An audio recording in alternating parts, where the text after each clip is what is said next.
munira kama nungsan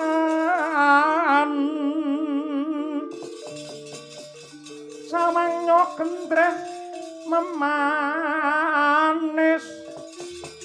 liringe dika mantian liringe dikamantian kengi sing ucwala swala kongas singa mulat leng-leng brangto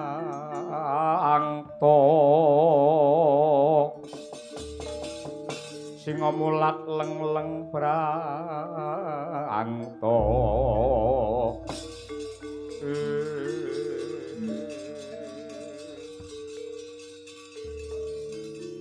Ada-ada cakepane di bulan baleni to, Tru. Lah. Ya kaya ngono kuwi sing jenenge ada-ada iso dilar, iso diungkrep. Iso uga cengkoke mung sithik ning digawe dawa iso. Apa? Umi kuncang kancing langit kelap-kelap katon lir kincanging alis risang mawe gandrung sabarang kadulu ukir moyak mayik. Saking tias balewur lumare sang gandrung dohari sumitra ing yen dalang napase kuat iso ngono kuwi. Aku mbiyen tau kok dewa-dewa sugat lamarang soreng prang mudhani arum lah bar kuwi lali takepane apa? Baleni ae. Mudhani arum bareng kari dhewe terus bareng kacane guyu langsung geger jawi mongko ora nek sapa-sapa jane. Kowe kurang lemu ndagel apa piye rumah samu? Iki wigati ngerti ta? Aku iki ket sore lagi mbanyol iki meksa diseneni. Jo. Anakku lanang serayu. Aduh segere. Iki tegese saka kali Serayu ngono lho, Gong. Ayo aduh segere. Antasena. Iya, Paman. Anggenmu mlayu lonjong mimis semuning gembol wigati. Wah, Paman. Ora kaya-kaya lelakon ingkang kababar ana ing negara Pringgondani. Kakang Gatut mrucut saka kudangan luput saka gendongan sing nyatane Ripalungguhan iki minger kang dadi kiblating rasa. Mongko ora suwi maneh bakal sinengkakake ngaluhur mongko dadi ratu. Lah ya kuwi. Ning kenapa kok Ripalungguhan iki papan-papan maksiat karo Kakang Gatut malah diumbar meneh diuripke meneh iki lakon apa to, Paman?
kula putraning sun sira iku wis wanci pisah lan jenenging wang pisah lan jenenging wang pisah lan jenenging wang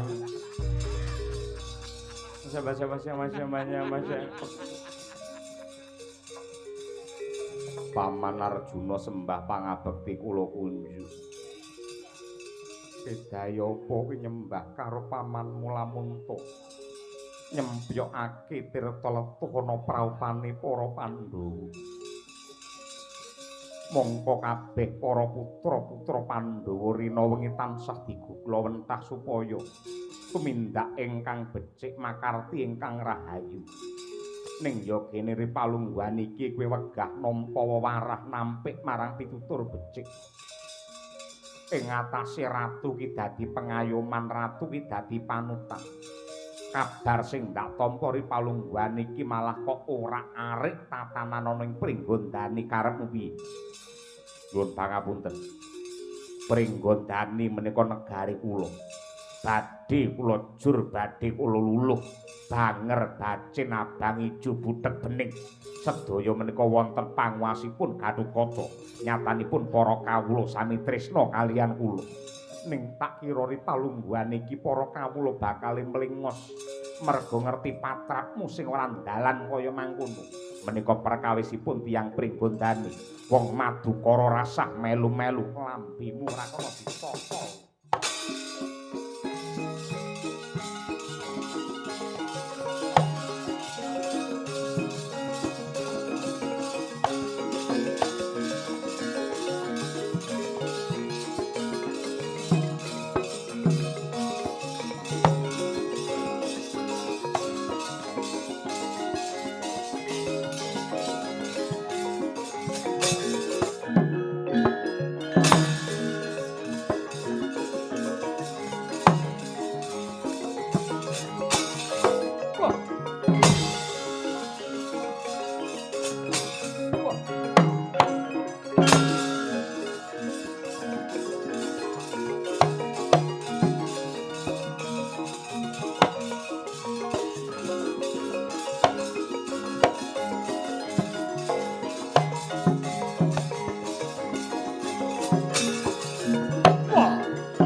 diajeni babar pisan.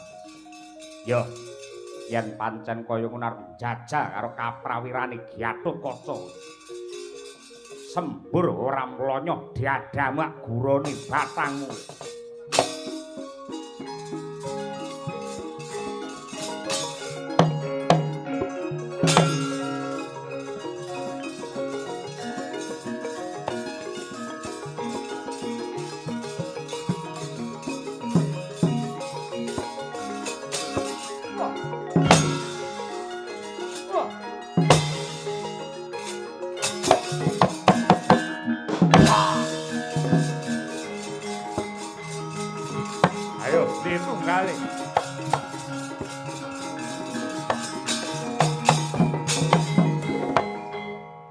kabar sing ndak tampa jare kowe ngedekne papan-papan planyan. Apa kuwi? Komplek. Dudu karepe dhewe. Wong wadon tuna susila kok lumpukke menaneng kono. Karepmu ki piye? Apa pancen kabar kuwi bener kaya mangkono? Pancen kepara nyata. Yen pancen kowe ora trima, karepmu biak ladeni, tak sembur ramlonyoh guroni batangmu. Aku ki ora kok njur arep mbantah karo kowe ora. Ning kabeh lak perlu koordinator ngono lho. Koordinatore sapa lho aku ngono. Mula paman aku anak siji ngantuk loro turu aja dipaido. Karepmu piye? Kae wong wedok-wedoke kudu entuk perhatian. Kudu enek sing ngopeni ngono kuwi. Mergo lek nggih kesehatane ora terjamin, kok wong lanang-lanang sing teko kene kabeh iki do kapok, kabeh do bosen, malah iso uga kena penyakit mergo kurang resik papan kene iki. Karepmu piye? Tak openane wong wedok tak latih e. Biayane piro? Ora usah mbayar. Aku wong ikhlas lahir batin, senengane golek pahala kok ya. Senengane. Halo? Wong wedok-wedok sing mapan ana kene ya mlumpuk-mlumpuk ning lapangan ya mlumpuk kene ya. Sakanane kabeh mlumpuk.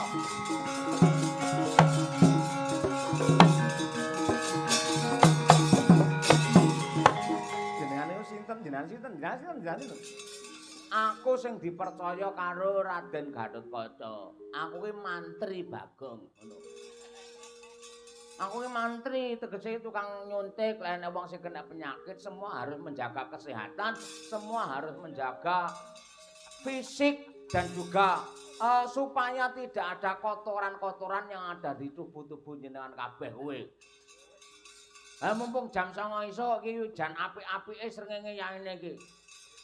Mlumpuk kabeh. Ayo, perhatian. Siap. Gerak. Nah, ngono. Lek siap kuwi ya siap aja kukur-kukur bokong ngono lho. Kon siap malah kukur-kukur bokong. Anjelempet. Denggel memlotot. Sing manut karo aku dipercaya ndur Gatotkaca ngono. Hormat. Gerak. Nah, kaya ngono kuwi. Siap. Gerak.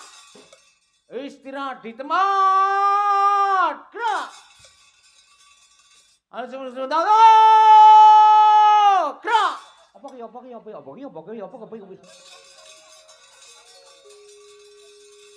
Semua seadanya tanpa kecuali bisa kayang kan? Ngayang bisa. Seperti ini loh. Loh ngayang gini bisa. Ayo.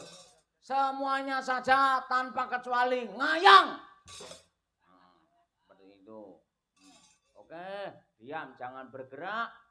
Akan saya tes satu persatu. Ini namanya siapa? Ini namanya kula pun pilih kita. Tak tes e. Loh, apik iki. Lumayan apik kopen ketoke. Kulino anu to, tenis to, fitness kok tenis ora.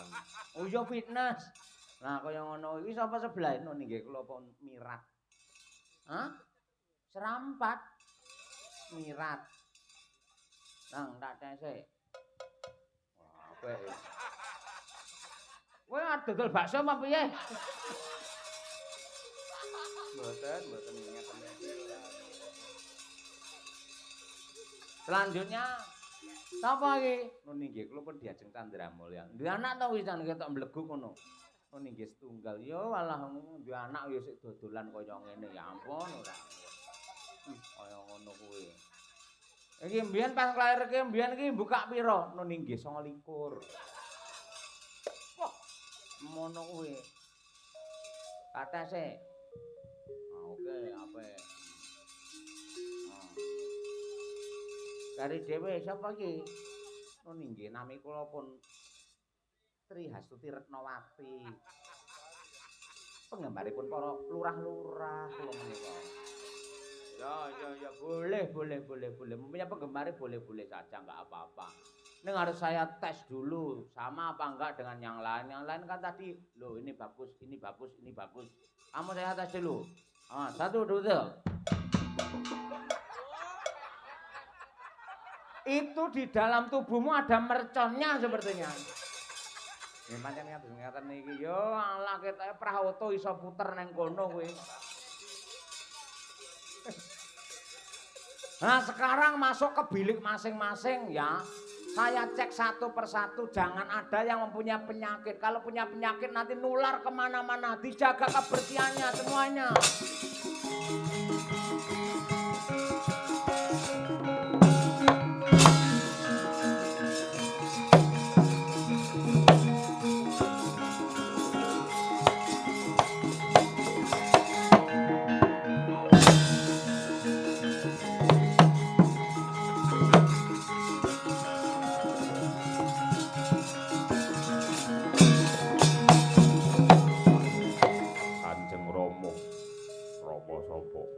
Widodo dasmu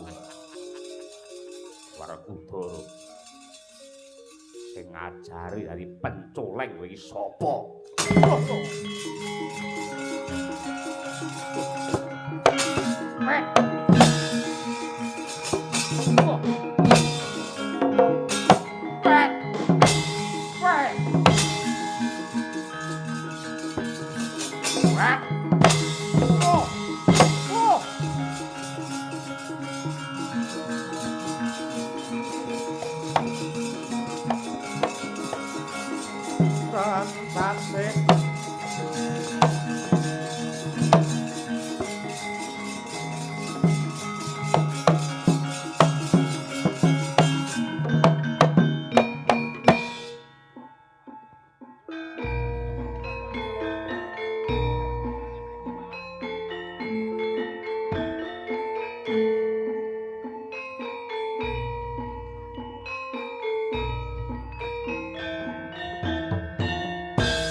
Satmoto miling kang lampi pospita mendem entah kang wani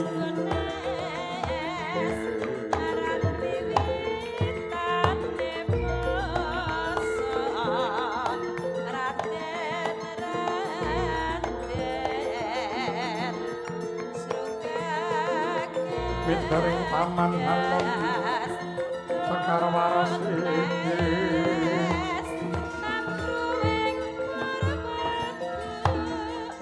ganti kang kinarita ingkang mapan wonten pucuk ing Gunung Tidar.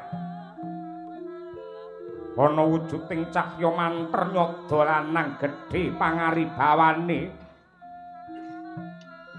Hanenggih menika ta warnane satriya Pringgondani Raden Gatotkaca.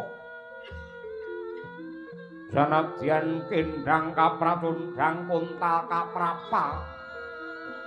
Tetandingan kalian Prabu Kala Ludraka parandene malah saya nyedhak kelawan pangerane ketitik nyambung raos kelawan Gusti ingkang Maha Kuwaos kaya mati jroning urip jroning pati liyep layaping ngaluyut pindha pecating superna sumusuping rasa jati jati-jatine sang tetuku angatas mring dewane mangkono kandhasing panalongsa melenging pangesti tekuning panembah kencenging pangibadah yekti weh Prabaharek ing Kahiwangan Suralaya Sang Hyang Jagat Girinata kusan dumateng kamituwaning Dewa Nenggih Sang Hyang Narada mrepeki dumateng unggihane Sang Manguntapa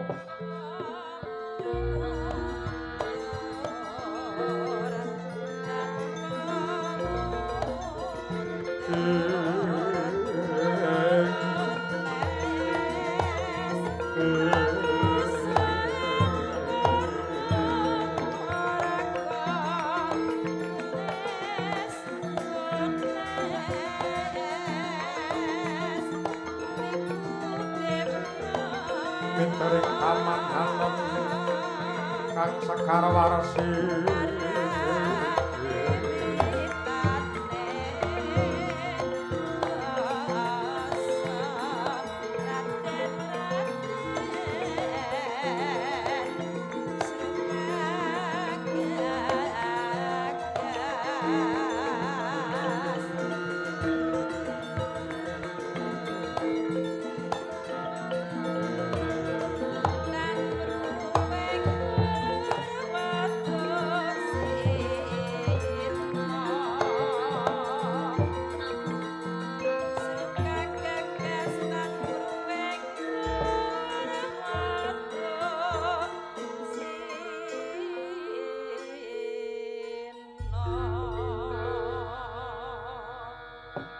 yahni jahning talaga kadi langit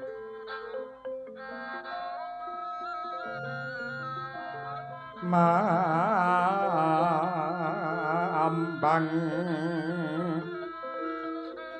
tang pasulan upamaneka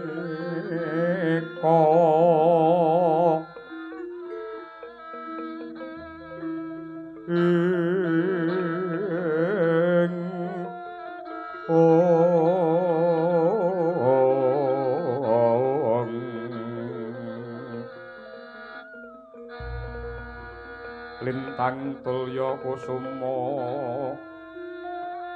ya sumawur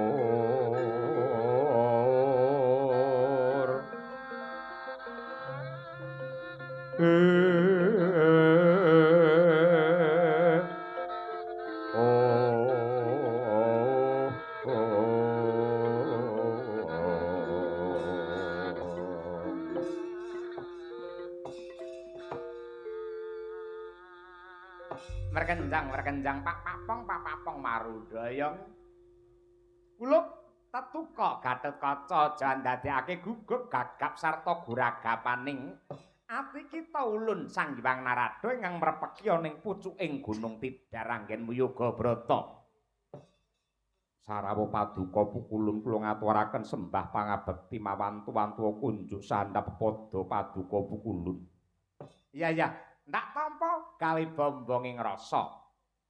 Nadyanto jeneng kita ora cerita ning dewa wis sumurup lan pirsa lelakon apa ingkang kababar ana ing Pringgondani.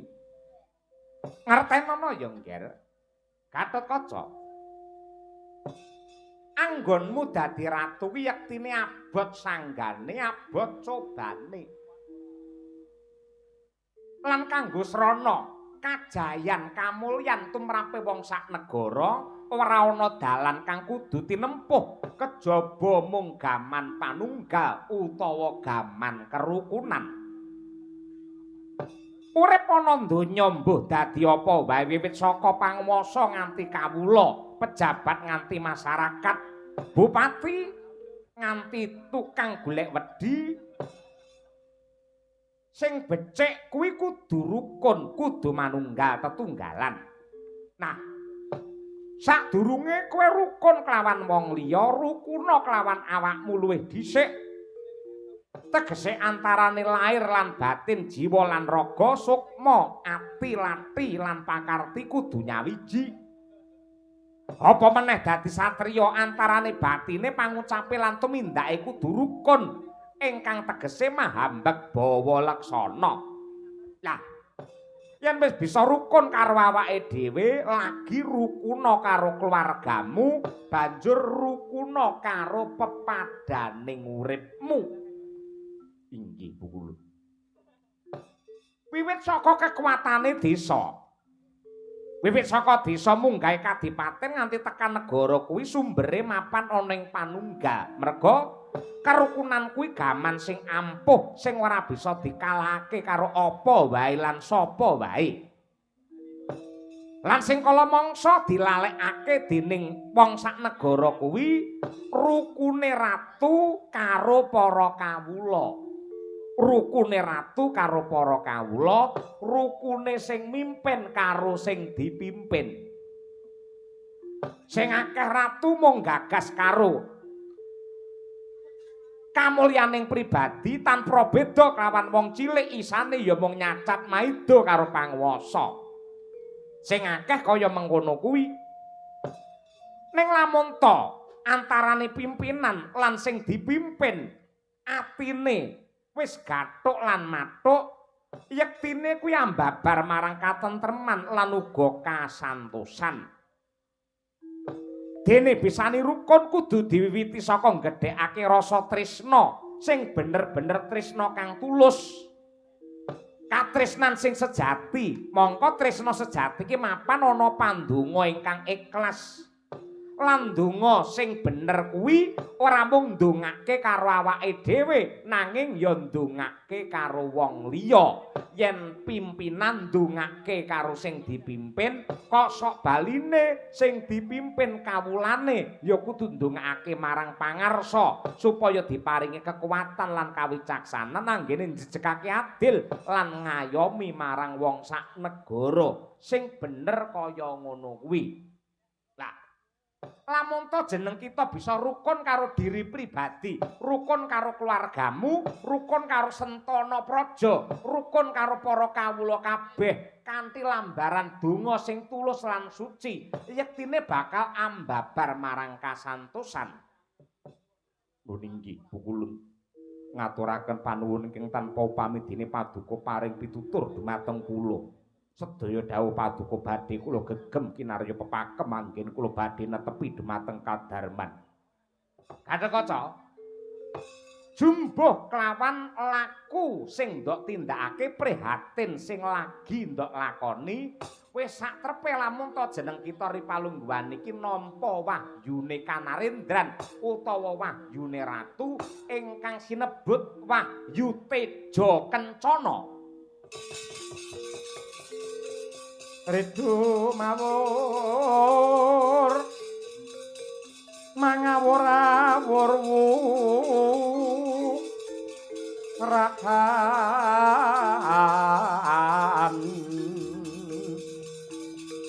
tengaraning sure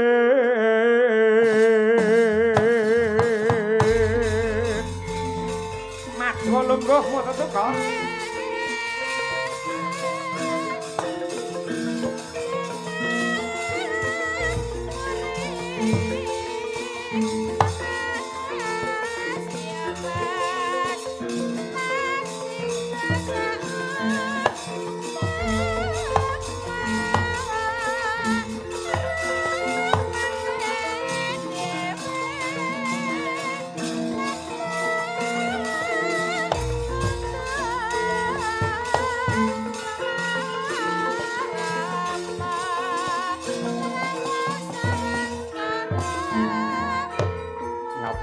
panuwun ingkang tanpa pindhan Bukulun dene paduka paring sih nugraha Wahyu Teja Kencana dumateng Gatotkaca.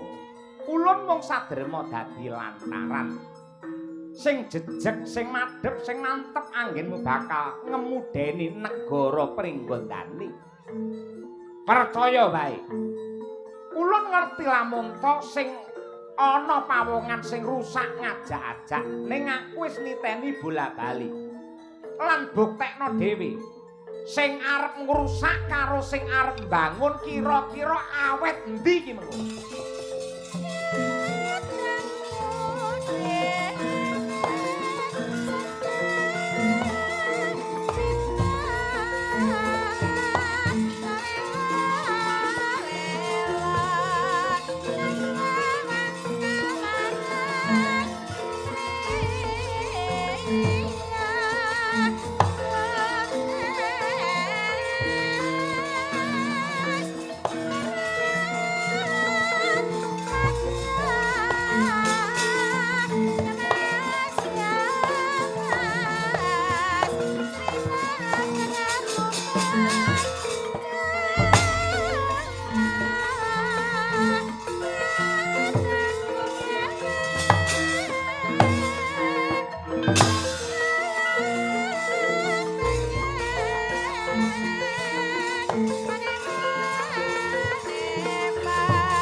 Iki wonge.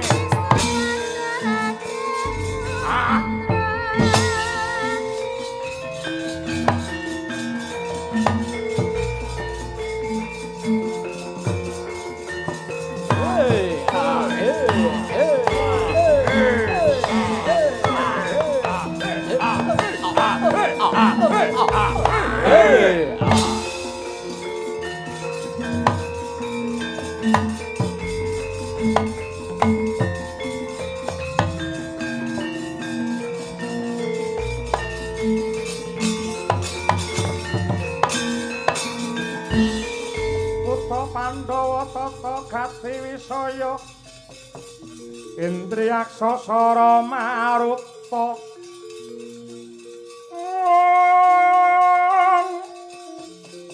pawana Pono Margana Panca Bayu lan Warayang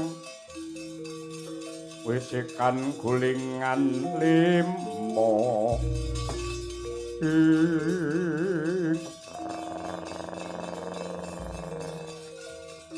temu gelang kekalangan anggen goleki kowe nadyan ta kala ludraka bisa ngendhangake dapurmu ning durung marem rasane atiku lamun to durung bisa jejuing kwandamu Gatotkaca Prabu Kala Ludraka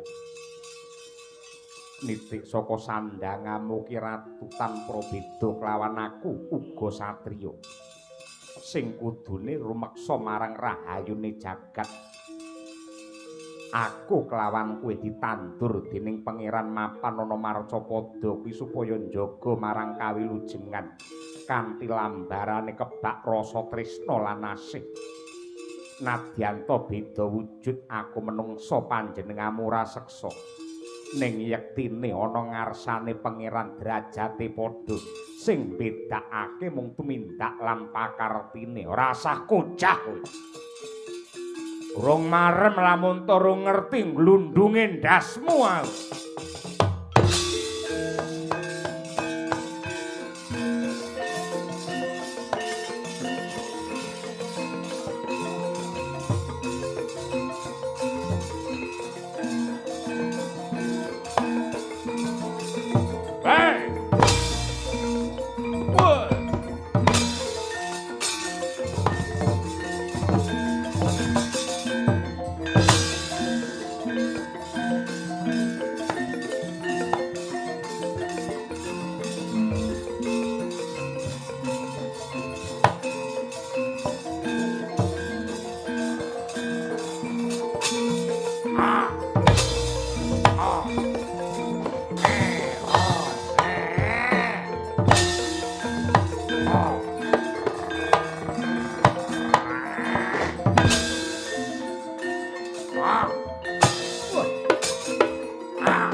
ora kena ginawe becik.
bal-bali wong yen ketrima sing meri pirang-pirang kaya dapurmu. Kowe dandan Gatotkaca karepmu piye? Yektine babar pisan ora ana ceceking rasa aku kepengin dadi ratu Pringgondani. Yen nganti ratu Pringgondani patrape kaya dapurmu. Tan murunga para kawula sing bakal njerit sundul langit.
Gatotkaca elingodi iki pun Kakang Jangkar Bumi.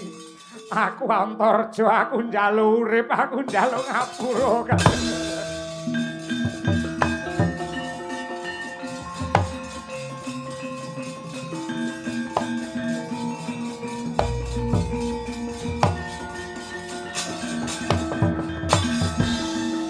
Babar pisan mboten duga mono.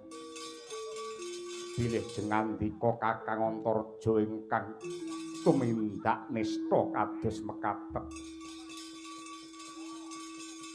Mongko menggaing petang kula tiyang dados ratu menika rekaos.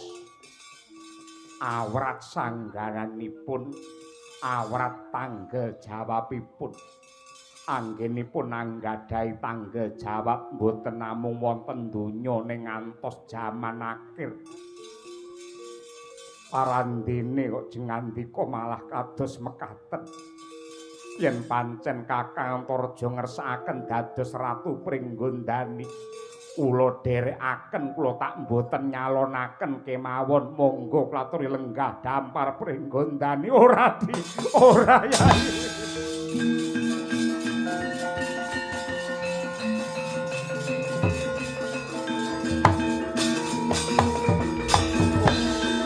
Pun Kakang kalimput Yai. Apa-apa ki kari kumpulane. Mergo aku kumpul karo wong Astina ya kowe yang Durna yang Sengkuni sing diombyongi kelawan Bathari Durga. Dadine aku njur mendem kelungguhan edan karo jabatan. Dudu aku tetep kowe sing ditresnani karo wong cilik Gatotkaca.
Werkudara sampun ngantos nandukaken raos duka dumateng ingkang putra Punantareja. Mbok menawi pancen laku jantraning jagat kangge rabu ing iman lan ugi kekiyatanipun supados Ndara Gatotkaca ngadeg jejeg mongko pengayoman wonten pringgondani caranipun kedah kados mekaten. Mencorong mawa teja si Gatotkaca inggih karana sampun pikantuk wahyu kanarendran nenggih wahyu sumber kencana. Anu teja kencan mirah anu eka napa nggih wau? Wahyu teja kencana. Oh nggih teja kencana. Teja niku sorot, kencana niku mas. Mas niku kuning. Ya niku sing tegese ripalungguhan samangke mugi-mugi Ndara Gatotkaca kuwawi mbeta dumateng jaman keemasan tumraping jagat pringgondani. Ndak pangestoni anggenmu dadi ratu ning anggrang dadi ratu kakehan pola aja takon dosa Gatot. Nun inggih ngestokaken dawuh nyuwun tambahing pangestu. Antareja wonten dawuh aja duwe rasa iri drengki jael metake dahwen open panasten. Mere karo ketrimane dulur ora oleh kaya ngono kuwi. Enggak boleh. Inggih ngestaken dawuh. Wong duwe trima dhewe-dhewe. Senengane wae. Nggih pun, mugi-mugi niki kangge kembang gore lelakon nggih to. Sing apik kena nggih conto, sing ala katuta banyu mili lan barat lisus. Dene kula Semar ingkang ngayahi wajib ngrumaosi kathah ing reh kalepatanipun mila nyuwun gunge samudra pangaksami. Sak beja-bejane sing lali isih beja sing eling lan waspada.